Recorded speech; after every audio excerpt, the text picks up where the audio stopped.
ఆంధ్రప్రదేశ్లో political violence పెరిగిపోయిందన్న వార్తలు ఇప్పుడు దేశవ్యాప్తంగా చర్చనీయాంశమయ్యాయి. అయితే పోలింగ్ రోజు అనేక సంఘటనలు జరిగిన మాట వాస్తవమే. అయితే ఏ పాకెట్స్‌లో అవి జరిగినాయి? పలనాడులో ఏ నియోజకవర్గంలో జరిగినాయి? రాయలసీమలో ఏ నియోజకవర్గంలో జరిగినాయి? జూన్ 4వ తేదీ ఏం జరగబోతుంది అన్న ఇప్పుడు అందరూ చర్చించుకునే అంశం.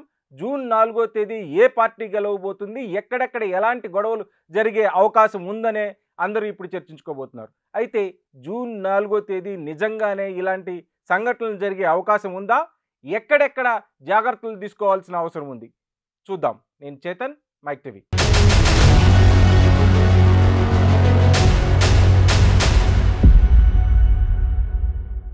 ఆంధ్రప్రదేశ్లో పొలిటికల్ వయలెన్స్ పెరుగుతున్న మాట వాస్తవం. అయితే ఇది కొన్ని పాకెట్స్‌లో మాత్రమే పెరుగుతుంది. ఇక్కడ రాజకీయ పార్టీలని లేదు రాజకీయ నాయకులు దీన్ని పెంచి పోషిస్తున్నారా అంటే మనం ఖచ్చితంగా అవుననే చెప్పాలి. ఎందుకు అంటే కొన్ని పాకెట్స్ మనం మాచర్ల నియోజకవర్గాన్ని తీసుకున్నప్పుడు అక్కడ అనేక సందర్భాల్లో అసలు ఈ ఘటన వెలుగులోకి రావడానికి, ఈ చర్చ వెలుగులోకి రావడానికి ముఖ్యంగా మాచర్ల నియోజకవర్గమే కారణం.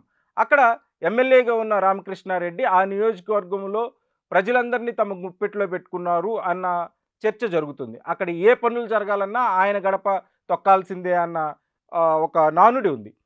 ఇప్పుడు మొన్న ఎలక్షన్స్‌లో ఒక గ్రామంలో ఒక పోలింగ్ బూత్‌లో ఆయన వెళ్ళి అక్కడ ఉన్న ఈవీఎం బాక్స్‌ని నేలకేసి కొట్టి దాన్ని బద్దలు చేసిన ఘటన వెలుగులోకి వచ్చిన తర్వాత ఈ చర్చ విపరీతంగా పెరిగింది. నిజానికి అక్కడ జరిగిందేంటి? ఈ వీడియో కొన్ని రోజుల తర్వాత లోకేష్ ట్విట్టర్‌లో పోస్ట్ చేయాల్సిన అవసరం ఏమొచ్చింది? అంటే లోకేష్ ట్విట్టర్‌లో పోస్ట్ చేసేంత వరకు ఈసీ ఏం చేస్తుంది? అన్న విషయాలు ఇప్పుడు అంతా హాట్ టాపిక్‌గా మారినాయి.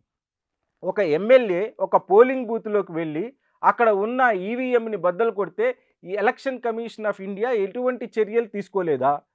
దానికి ఉన్న రైట్స్ ఏంటి? అంటే నిజానికి ఒక ప్రాపర్టీని డ్యామేజ్ చేసినప్పుడు ఆయన్ని అనర్హుడిగా ప్రకటించాల్సిన అవసరం ఉంది. అయితే ఎమ్మెల్యే రామకృష్ణారెడ్డి చెప్తున్న వాదనను కూడా మనం కన్సిడర్ చేయాల్సి ఉంటుంది. ఎమ్మెల్యే రామకృష్ణారెడ్డి ఏం చెప్తున్నాడు? ఆ నియోజకవర్గంలో కొన్ని గ్రామాలు అక్కడ ఉన్న దళితుల్ని లేదు ఇతర కులాలని ఓటింగ్‌కి రానీయకుండా ఆ పర్టిక్యులర్ బూత్‌ని క్యాప్చర్ చేసి వాళ్ళే ఏజెంట్లుగా మారి వాళ్ళే ఓట్లేసుకుంటున్న క్రమంలో నేను అక్కడికి వెళ్ళాల్సి వచ్చింది అని ఆయన చెప్తున్నాడు. ఆయన మాటను మనం తీసుకుందాం. ఎంతవరకు నిజముందో ఎంక్వైరీ చేయాల్సిన అవసరం ఉంది. అలా పూర్తిగా రామకృష్ణారెడ్డిని నిందించడం కాకుండా నిజానిజాలు రామకృష్ణారెడ్డి ఈవీఎంని బద్దలు కొట్టినప్పుడు దానికి సరైన యాక్షన్ తీసుకోవాల్సిన అవసరం ఈసీకి ఎంతైతే ఉందో ఆ నియోజకవర్గంలో లేదు ఆ పర్టిక్యులర్ బూత్‌లో ఆ పర్టిక్యులర్ గ్రామంలో ఏం జరుగుతుంది అన్న విషయాన్ని కూడా ప్రపంచానికి చెప్పాల్సిన అవసరం ఉంది. ఇక మాచర్ల తర్వాత గురజాల ఈ పల్నాడులో కొన్ని నియోజకవర్గాల్లో కొంత అన్రెస్ట్ క్రియేట్ అవుతున్న మాట వాస్తవం. దీనికి పూర్తిగా ఒక పార్టీని నిందించాల్సిన అవసరం లేదు. సపోజ్ రామకృష్ణారెడ్డి మీద పోటీ చేసిన బ్రహ్మానందరెడ్డి చరిత్ర చూసుకుంటే ఆయన 20 సంవత్సరాల క్రితం ఒక మర్డర్ కేసులో అక్యూజ్డ్‌గా ఉన్న వ్యక్తి. ఆయన్ని చంద్రబాబు నాయుడు రామకృష్ణారెడ్డిని ఎదుర్కోవడానికి మళ్ళీ రాజకీయాల్లోకి తీసుకొచ్చిన ఘనత చంద్రబాబు నాయుడు గారికి దక్కుతుంది. ఎందుకు అంటే he wanted that unrest in Palnadu. Chandrababu Naidu ఎప్పుడైతే అక్కడ గెలవాలి అంటే ఒక ఘర్షణ వాతావరణం క్రియేట్ అవ్వాల్సిన అవసరం ఉంటుంది అని ఆయన భావించాడో ఖచ్చితంగా ఈ బ్లేమ్ మొత్తాన్ని మనం చంద్రబాబు నాయుడుకి ఆపాదించాల్సిన అవసరం ఉంటుంది. ఆయనకి వ్యతిరేకంగా బలమైన క్యాండిడేట్ ఉండాలి. అది ఆ ఫ్యాక్షన్ రాజకీయాలు నలపగలిగిన ఒక వ్యక్తి ఉండాలని ఎప్పుడైతే చంద్రబాబు నాయుడు గారు భావించారో ఖచ్చితంగా ఇలాంటి పరిస్థితులు మనకు కనిపిస్తాయి. ఇక రాయలసీమకి వెళ్దాం. రాయలసీమలో కూడా అన్ని చోట్ల ఇలాంటి ఘర్షణ వాతావరణాలు ఏం చోటు చేసుకోలేదు.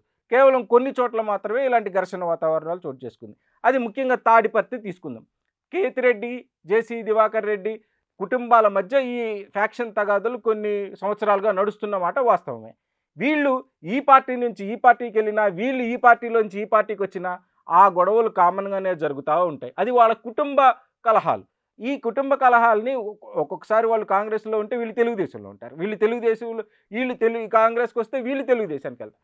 అలా ఆ ప్రాంతాలని ఆ ప్రజలని వాళ్ళు ఆ ఘర్షణ వాతావరణాన్ని క్రియేట్ చేయడానికి ఆ కుటుంబాలు కారణం తప్ప ఇక్కడ మనం ఎవరిని నిందించాల్సిన అవసరం లేదు. ముఖ్యంగా ఆంధ్రప్రదేశ్ని ఆంధ్రుల్ని మొత్తాన్ని ఈ ఎలక్షన్ వయలెన్స్లోకి లాగాల్సిన అవసరం ఖచ్చితంగా లేదు. ఎందుకంటే ఆంధ్రులు చాలా గొప్పవారు. ఆంధ్రులు అనేక సంస్కృతులు నిర్మించిన వారు. వారు బౌద్ధాన్ని విస్తరింపజేసిన వారు. వారు ఇలాంటి ఘర్షణ వాతావరణాన్ని కోరుకోరు. ఇక్కడ పర్టిక్యులర్‌గా రాజకీయ పార్టీలు, అది ముఖ్యంగా 2 కులాలు ఈ ఘర్షణ వాతావరణాన్ని క్రియేట్ చేయడానికి పూనుకున్నాయి. వాళ్ళు గెలవాలి, డూ ఆర్ డై సిట్యుయేషన్, ఇద్దరికీ డూ ఆర్ డై సిట్యుయేషన్ ఎప్పుడైతే వచ్చిందో వాళ్ళు దీన్ని పెంచి పోషిస్తున్నారు. ఇక్కడ జూన్ 4వ తారీఖు అనేది కూడా చాలా అందరికీ కీలకంగా మారింది. ఇక్కడ ఎవరు గెలుస్తారు? టీడీపీ గెలుస్తుందా? కూటమి గెలుస్తుందా? వైఎస్ఆర్‌సీపీ గెలుస్తుందా? జగన్ గెలుస్తాడా? చంద్రబాబు గెలుస్తాడా? వచ్చే ముఖ్యమంత్రి ఎవరు? జగనా? చంద్రబాబా? ఇలా బెట్టింగులు లేదు, అక్కడ ఘర్షణ వాతావరణాలు, ప్రతి కుటుంబంలో విడిపోవడాలు, ఆడవాళ్ళు ఒకవైపు, మగవాళ్ళు ఒకవైపు, తాగుబోతులు ఒకవైపు, లబ్ధి పొందిన వాళ్ళు ఒకవైపు, ఇలా ప్రతి కుటుంబంలోనూ వీళ్ళు చిచ్చు పెట్టే విధంగా ఇప్పుడు రాజకీయాలు కొనసాగిస్తూ వస్తున్నారు.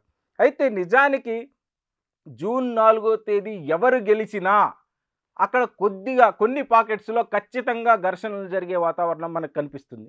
ఎందుకంటే మొన్న పోలీసులు తీసుకెళ్ళిన పోలీసులు హ్యాండ్ ఓవర్ చేసుకున్న నాటు బాంబులు గానియండి, సీసాలు గానియండి, ఇవన్నీ చూస్తున్నప్పుడు they are already prepared for the unrest. ఈ గొడవలు సృష్టించడానికి ఒక గ్రూప్ ఆఫ్ పీపుల్ అక్కడ ఆల్రెడీ పనిచేస్తున్నారు అన్న విషయం మనకి స్పష్టంగా అర్థమైనప్పుడు, ఎక్కడెక్కడైతే ఇలాంటి వాతావరణం ఉందో, ఎక్కడెక్కడైతే గొడవలు జరగబోతున్నాయి అని తెలుస్తుందో, ఎందుకంటే ఒక ఎడ్జ్ వైఎస్ఆర్‌సీపీ గెలుస్తుంది అన్న ఇండికేషన్ కానీ తెలుగుదేశం పార్టీకి వచ్చిందంటే ఖచ్చితంగా వాళ్ళు ఒక బలమైన అన్రెస్ట్‌ని క్రియేట్ చేయడానికే వాళ్ళు ట్రై చేస్తున్నారు. లేదు, కూటమి గెలుస్తుంది అన్న భావన వచ్చినప్పుడు వీళ్ళు కూడా కొన్ని ప్లాన్లు ఉన్నాయి. ఇప్పటికీ ఇద్దరికీ అంచనాలు మేము గెలుస్తున్నాం అనే ఉన్నాయి. ఇద్దరు అంచనాలు ఎవరో ఒకరు అంచనాలు తారుమారయ్యే అవకాశాలు ఖచ్చితంగా ఉంటాయి. ఈ తారుమారైనప్పుడు వాళ్ళు రియాక్ట్ అయ్యే విధానాన్ని ఖచ్చితంగా పోలీసులు కంట్రోల్ చేయగలగాలి. ఆంధ్రులు మొత్తానికి చెడ్డ పేరు తీసుకురాకూడదు. ఆంధ్రప్రదేశ్లో జరుగుతున్న ఈ ఎన్నికలు లేదు, ఈ కౌంటింగు లేదు, ఈ వాతావరణం ఖచ్చితంగా కంట్రోల్ చేయగలిగిందే. అది కేవలం కొన్ని పాకెట్స్‌కి మాత్రమే పరిమితమైంది.